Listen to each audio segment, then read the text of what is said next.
तो आज की ये वीडियो कनाडा के इमिग्रेशन मिनिस्टर मार्क मिलर के टोरंटो स्टार एक न्यूज़पेपर के अंदर दिए गए इंटरव्यूज़ के बारे में है।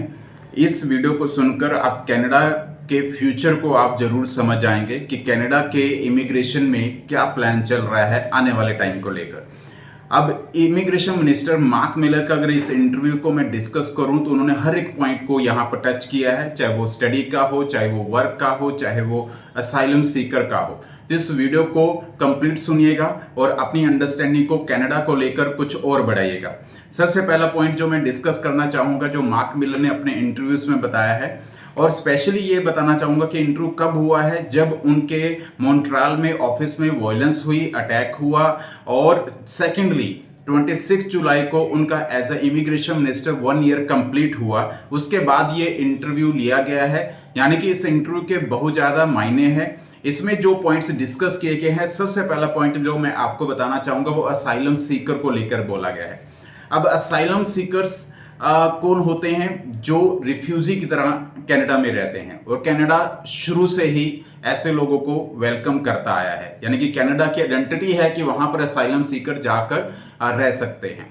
असाइलम सीकर वहां जाकर चाहे अपनी जान का खतरा बताते हैं, इस वजह से वहां एज अ रिफ्यूजी रहते हैं, या किसी कंट्रीज में वॉर हो रहा है जैसे यूक्रेन में हो रहा है तो वहां के लोग कनाडा में जाकर बस रहे हैं, तो इस पॉइंट ऑफ व्यू से वो कनाडा के अंदर असाइलम सीकर की तरह रहते हैं।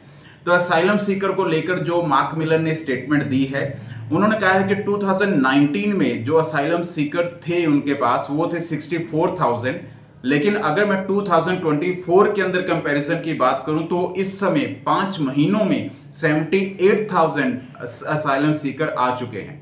यानी कि इतना बड़ा डिफरेंस असाइलम सीकर का कनाडा के अंदर हो चुका है, और ये इमिग्रेशन के पॉइंट ऑफ व्यू से बहुत बड़ी प्रॉब्लम है।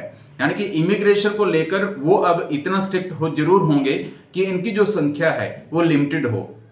इवन वो वहां की आइडेंटिटी है कि असाइलम सीकर को शेल्टर जरूर प्रोवाइड करते हैं, लेकिन इस समय आने वाले टाइम में ऐसी रिस्ट्रिक्शन वो ले सकते हैं कि इनकी संख्या को कम किया जाए, क्योंकि इमिग्रेशन के लिए बहुत बड़ा प्रॉब्लम होता जा रहा है।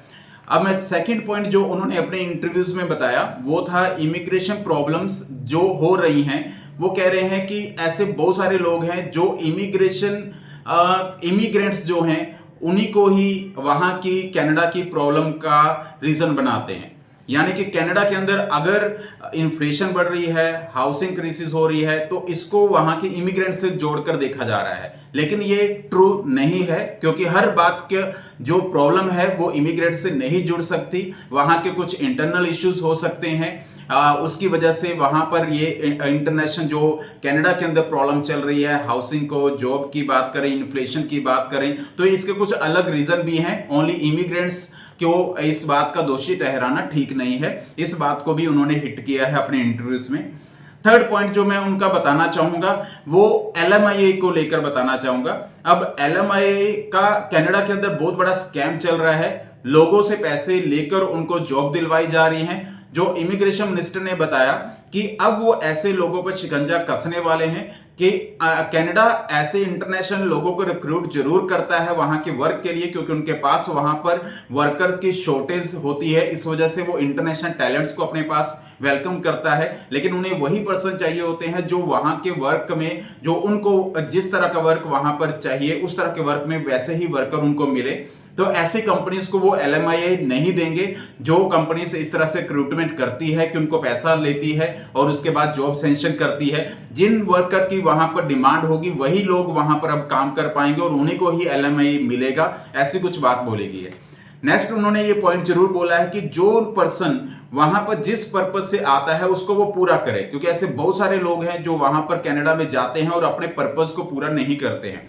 फॉर एन एग्जाम्पल, अगर स्टडी के लिए जा रहे हैं तो स्टडी करनी चाहिए, अगर वर्क के लिए जा रहे हैं तो वर्क कंप्लीट करना चाहिए। तो इन लोगों को देखते हुए उन्होंने ये स्टेप्स लेने शुरू कर दिए हैं, जो आने वाले टाइम में एक आपको ध्यान में रखने चाहिए कि किस तरह से कनाडा में सर्वाइव करना है और कनाडा की सोच क्या है। अब नेक्स्ट पॉइंट जो उन्होंने बताया, जब उनसे यह पूछा गया कि आपने एक साल में किन पॉइंट्स को ज्यादा हिट किया है, तो उन्होंने कहा कि क्लाइंट एक्सपीरियंस की अगर बात करें या डिजिटलाइजेशन की बात करें तो इनमें काफी हमने इंप्रूवमेंट करी है। क्लाइंट एक्सपीरियंस, जैसे कि जब हम वीजा अप्लाई करते हैं तो उसमें जितने बैकलॉग्स हैं वो कम हो रहे हैं, या फिर अगर आपका कोई रिफ्यूजल है तो उसको अच्छे से जस्टिफाइड कर आपको बताया जाता है। तो इन चीजों में उन्होंने कहा कि क्लाइंट सर्विसेज को बेटर किया जा रहा है। सेकेंडली, डिजिटलाइजेशन, जैसे एआई का अब यूज होगा कि आपके इनिशियल स्टेज में जब एप्लीकेशन असेस होगी तो एआई के जरिए वो असेसमेंट होगी। तो इन चीजों पर वर्क किया जा रहा है और इन चीजों में काफी इंप्रूवमेंट लाई जा रही है। तो इन चीजों को काफी हद तक उन्होंने अब काफी हद तक सोल्व करने की कोशिश करी है कि जो भी इमिग्रेशन प्रॉब्लम्स हो रही हैं वो इमिग्रेशन प्रॉब्लम्स आने वाले टाइम में ना हो। एंड लास्टली, जब उन्होंने बताया कि जो भी इरेगुलराइज्ड पीपल हैं वहां पर, आने वाले टाइम में उनको वहां पर रेगुलराइज किया जाएगा और उनको पीआर तक भी दी जाएगी।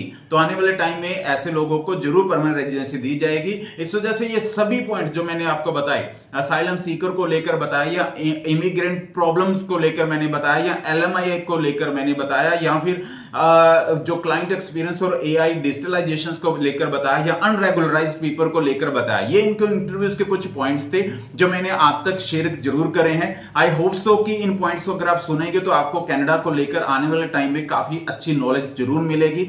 और ऐसी नॉलेज के लिए हमेशा जुड़े रहें मेरे साथ, ज्यादा से ज्यादा इस चैनल को जरूर सब्सक्राइब करें और मेरे सब्सक्राइबर के लिए मैं हमेशा कुछ ना कुछ अच्छा लाने की कोशिश करूंगा। Thank you very much.